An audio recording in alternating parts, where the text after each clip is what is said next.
जय श्री कृष्णा। आज गुरुवार के दिन आइए सुनते हैं भगवान विष्णु की यह कहानी। शिव और विष्णु के बारे में पौराणिक कथाएं दिलचस्प हैं। जब शिव का घर विष्णु ने ले लिया, जब विष्णु ने शिव को मुश्किल से बचाया और अंत में विष्णु की शिव भक्ति। क्या आप बद्रीनाथ की कहानी जानते हैं? यह वो जगह है जहाँ शिव और पार्वती रहते थे। यह उनका घर था। एक दिन नारायण यानी विष्णु के पास नारद गए और बोले, आप मानवता के लिए एक खराब मिसाल हैं। आप हर समय शीशनाग के ऊपर लेटे रहते हैं। आपकी पत्नी लक्ष्मी हमेशा आपकी सेवा में लगी रहती हैं और आपको लाड़ प्यार करती हैं। इस ग्रह के अन्य प्राणियों के लिए आप अच्छी मिसाल नहीं बन पा रहे हैं। आपको सृष्टि के सभी जीवों के लिए कुछ अर्थपूर्ण कार्य करना चाहिए। इस आलोचना से बचने और साथ ही अपने उत्थान के लिए भगवान को भी ऐसा करना पड़ता है। विष्णु तप और साधना करने के लिए सही स्थान की तलाश में नीचे हिमालय तक आए। वहां उन्होंने मिला बद्रीनाथ के एक छोटा सा घर देखा, जहां सब कुछ वैसा ही था जैसा उन्होंने सोचा था। साधना के लिए सबसे आदर्श जगह लगी उन्हें यह। वह उस घर के अंदर गए। घुसते ही उन्हें पता चल गया कि यह तो शिव का निवास है और वह तो बड़े खतरनाक व्यक्ति हैं। अगर उन्हें गुस्सा आ गया तो वह आपका ही नहीं, खुद का भी गला काट सकते हैं।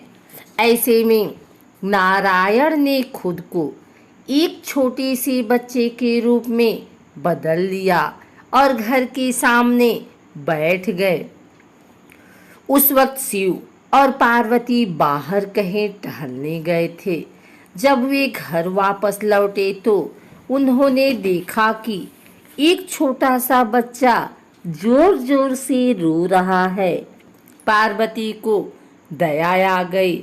उन्होंने बच्चे को उठाने की कोशिश की। शिव ने पार्वती को रोकते हुए कहा, इस बच्चे को मत छूना। पार्वती ने कहा, कितने क्रूर हैं आप, कैसी नासमझी की बात कर रहे हैं। मैं तो इस बच्चे को उठाने जा रही हूँ, देखिए तो कैसे रो रहा है। शिव बोले, जो तुम देख रही हो उस पर भरोसा मत करो। मैं कह रहा हूँ इस बच्चे को मत उठाओ। बच्चे के लिए पार्वती की स्त्री सुलभ मनोभावना ने उन्हें शिव की बातों को नहीं मानने दिया। उन्होंने कहा, आप कुछ भी कहें, मुझे कोई फर्क नहीं पड़ता। मेरे अंदर की माँ बच्चे को इस तरह रोते नहीं देख सकती। मैं तो इस बच्चे को जरूर उठाऊंगी।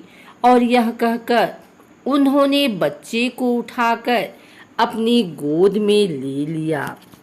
बच्चा पार्वती की गोद में आराम से था और शिव की तरफ बहुत ही खुश होकर देख रहा था। शिव इसका नतीजा जानते थे, लेकिन करें तो क्या करें। इसलिए उन्होंने कहा, ठीक है चलो देखते हैं क्या होता है। पार्वती ने बच्चे को खिला पिलाकर चुप किया और वहीं घर पर छोड़कर खुद शिव के साथ गर्म पानी से स्नान के लिए बाहर चली गई। वहां पर गर्म पानी के कुंड हैं। उसी कुंड पर स्नान के लिए शिव पार्वती चले गए। लौटकर आए तो देखा कि घर अंदर से बंद था। शिव तो जानते ही थे कि अब खेल शुरू हो गया है। पार्वती हैरान थी कि आखिर दरवाजा किसने बंद किया। शिव बोले, मैंने कहा था न, इस बच्चे को मत उठाना। तुम बच्चे को घर के अंदर ले आई और अब उसने अंदर से दरवाजा बंद कर लिया है। पार्वती ने कहा, अब हम क्या करें? शिव के पास दो विकल्प थे। एक, जो भी उनके सामने है उसे जलाकर भस्म कर दें, और दूसरा, वे वहां से चले जाएं और कोई दूसरा रास्ता ढूंढ लें। उन्होंने कहा, चलो कहीं और चलते हैं, क्योंकि यह तो तुम्हारा प्यारा बच्चा है, इसलिए मैं इसे छू भी नहीं सकता। मैं अब कुछ नहीं कर सकता। चलो कहीं और चलते हैं। इस तरह शिव और पार्वती को अवैध तरीके से वहां से निष्कासित कर दिया गया। वे दूसरी जगह तलाश करने के लिए पैदल ही निकल पड़े।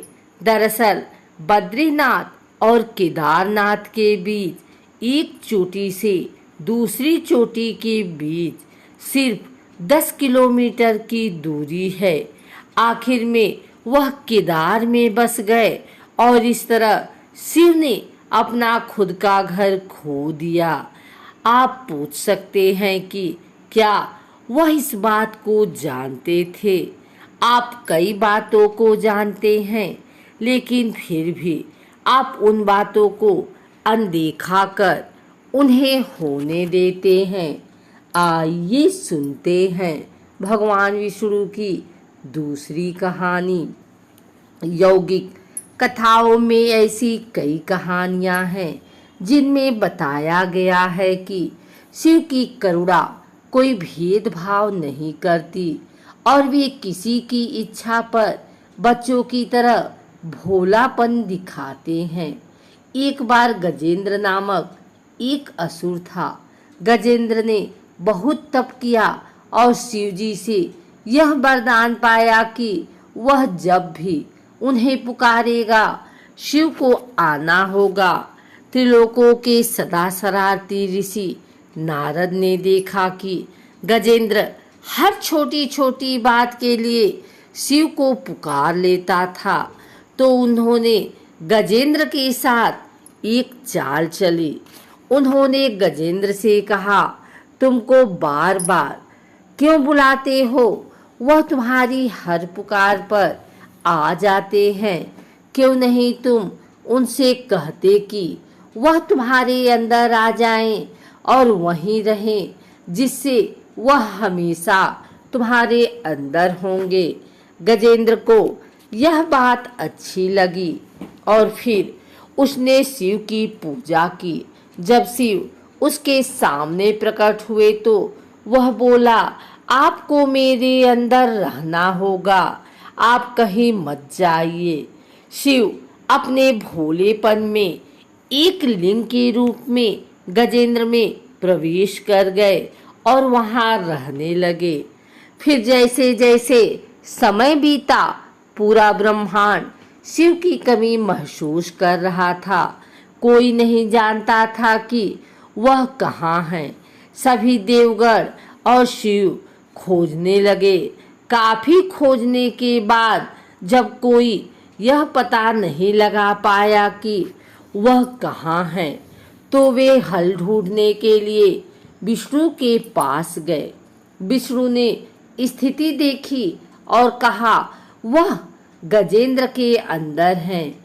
फिर देवों ने उनसे पूछा कि वे शिव को गजेंद्र के अंदर से कैसे निकाल सकते हैं, क्योंकि गजेंद्र शिव को अपने अंदर रखकर अमर हो गया था। हमेशा की तरह विष्णु सही चाल लेकर आए। देवगण शिव भक्तों का रूप धरकर गजेंद्र के राज्य में आए और बहुत भक्ति के साथ शिव का स्तुति गान करने लगे। शिव का महान भक्त होने के कारण गजेंद्र ने इन लोगों को अपने दरबार में आकर गाने और नाचने का न्योता दिया। शिव भक्तों के वेश में देवों का यह दल आया और बहुत भावनाओं के साथ, बहुत भक्ति पूर्वक वे शिव के लिए भक्ति गान गाने और नाचने लगे। शिव जो गजेंद्र के अंदर बैठे हुए थे, अब खुद को रोक नहीं सकते थे, उन्हें जवाब देना ही था। तो वह गजेंद्र के टुकड़े टुकड़े करके उससे बाहर आ गए।